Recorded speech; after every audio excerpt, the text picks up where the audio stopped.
శతాధిపతి విశ్వాసం ఆశ్చర్యకరుడైన యేసుక్రీస్తును ఆశ్చర్యపరిచిన విశ్వాసం గనుక తన దాసుడు స్వస్థత పొందుకున్నాడు.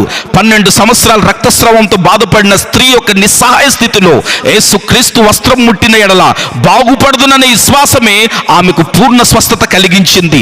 దేవునికి ఇష్టడైన హానోకు విశ్వాసమును బట్టి మరణము చూడకుండా కొనిపోబడెను. విశ్వాసమును బట్టి సారాయు వాగ్దానం చేసిన వాడు నమ్మదగిన వాడని ఎంచుకొనెను గనుక తన వయస్సు గతించినదైనను గర్భం ధరించుటకు శక్తి పొందెను. విశ్వాసమును బట్టి రాహాబను వేశ్య ఏగులు వారిని సమాధానంగా చేర్చుకున్నందున 5 ఏళ్లతో పాటు నశించకపోయాను. దేవుని బిడ్డ, పునరుద్ధానమును జీవమును యేసే. ఆయన యందు విశ్వాసం ఉంచువాడు చనిపోయినను మరలా బ్రతుకును. విశ్వాసం ఉంచువారే నిత్య జీవము గలవారు. ఆయన యందు విశ్వాసం ఉంచువాడు ఏ మాత్రమును సిగ్గుపడడు. మన పితరులు దేవునిపై విశ్వాసం ఉంచుట వలన రాజ్యాలను జయించారు. ఈ లోకాన్ని జయించే విజయం నీ విశ్వాసమే.